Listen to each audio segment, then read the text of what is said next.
For those of you that are always asking, how do I go winter camping without having to just freeze to death? There's so many different options that you have for winter camping. You don't have to just always do like I do, which is go out and either take the hot tent out or even just backpack in the rawness of winter itself with just your backpacking gear. There are other options like this one.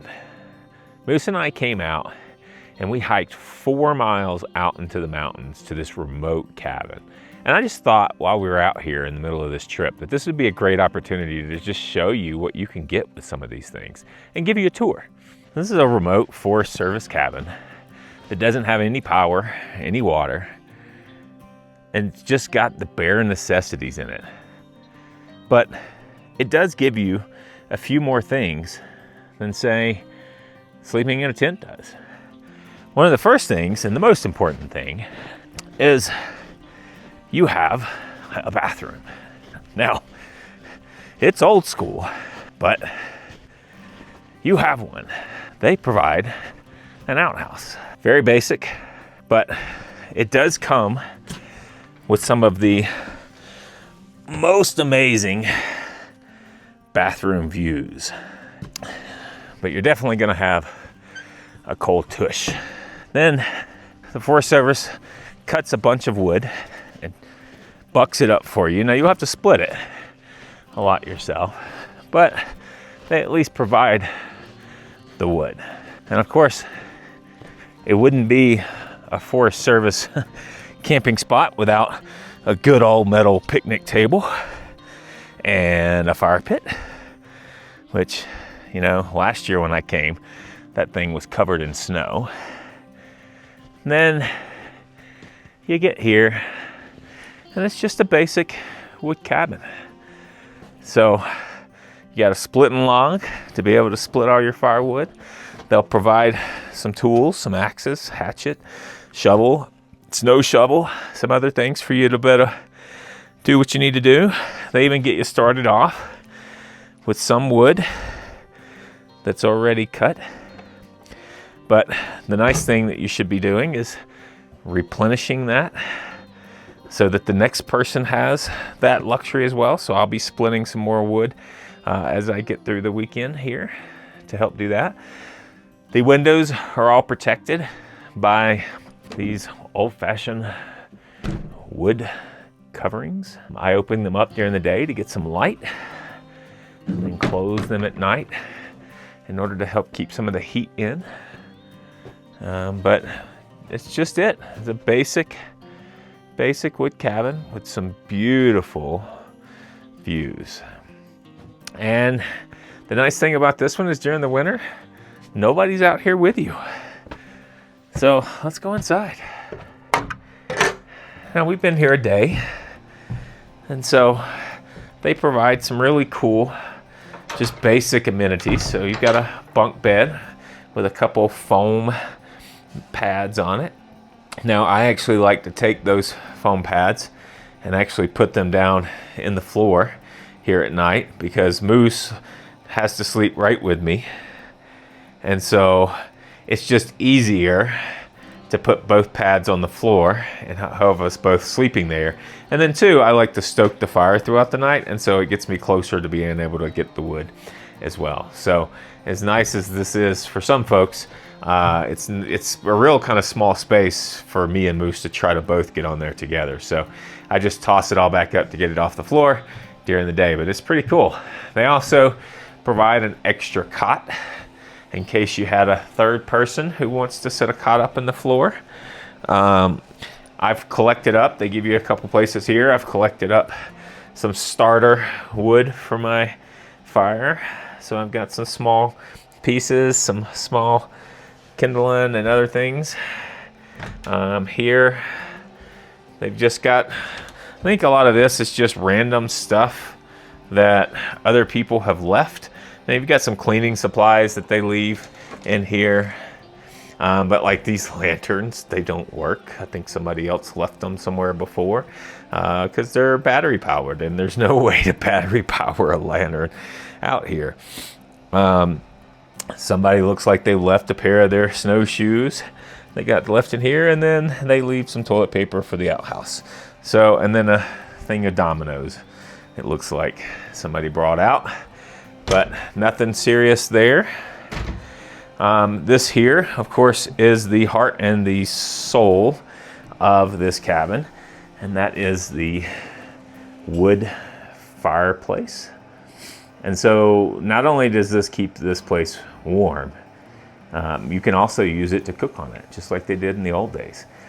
So you can put pans right on the top, and they'll heat up and you can cook, and you can see in my video about this trip where we've done all our cooking on the wood fire pit, on the wood stove.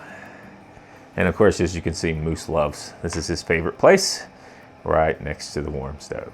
Now, I will tell you, if you're coming out to do one of these, just remember that when you get here, this thing's not going to be lit, right?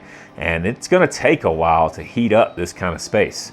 You're going to have at least a couple hours of running a good fire for it to get good and warm in here.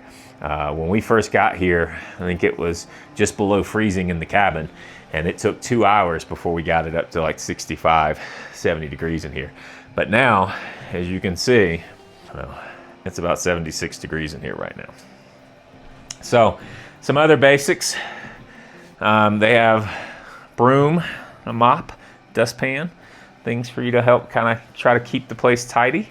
Lots of hooks where I can hang up my jacket, hang up my backpacks, Moose's backpack.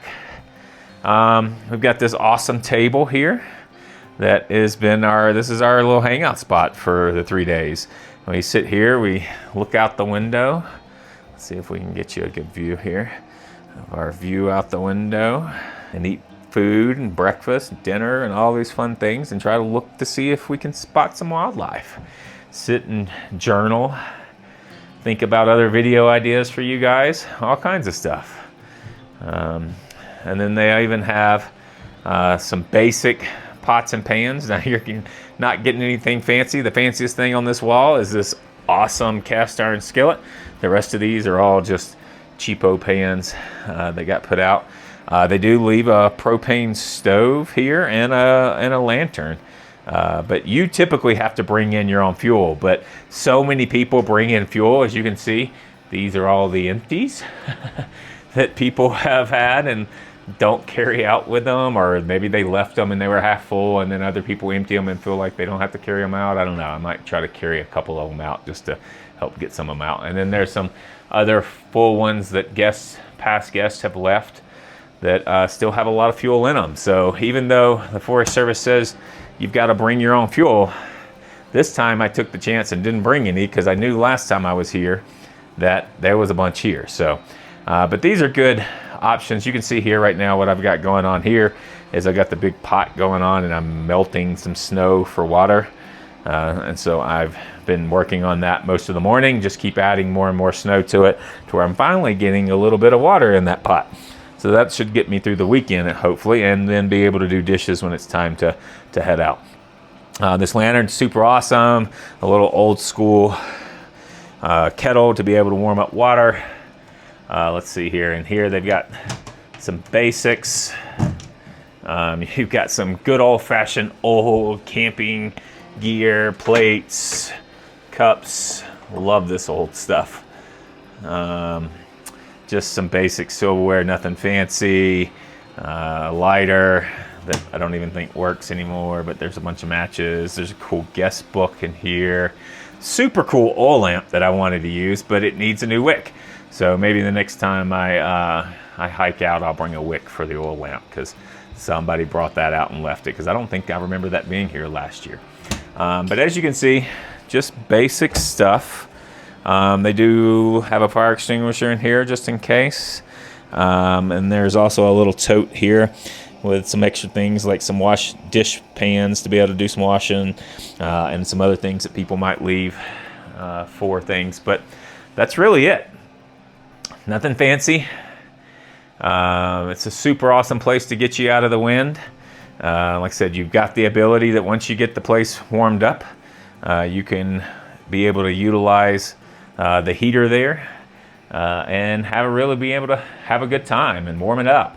So for those of you that may not be as extreme as some of us and want to go out in the tent, during the winter, these are the kind of options that you have. I mean, the Forest Service has got all kinds of cabins like these.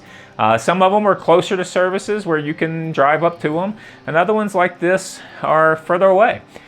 This one during the summer, you can actually get to it with a vehicle because of the Forest Service road, but during the winter, they shut off those roads and they don't plow them and maintain them. And so I love this cabin because it gets me 4 miles away from anything.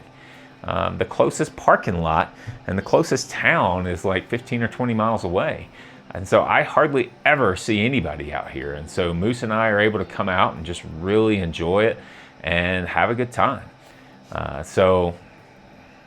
And price-wise, these things are not normally that bad. I mean, it depends on the Forest Service. I mean, each district, I think, is a little bit different on their prices, but this one's $50 a night. And like I said, I don't mind buying that, knowing that they provide a lot of these different basic elements of things that you need in here, so I don't have to hike them out when I'm backpacking out 4 miles to get here. It's things like axes, and the firewood is already there.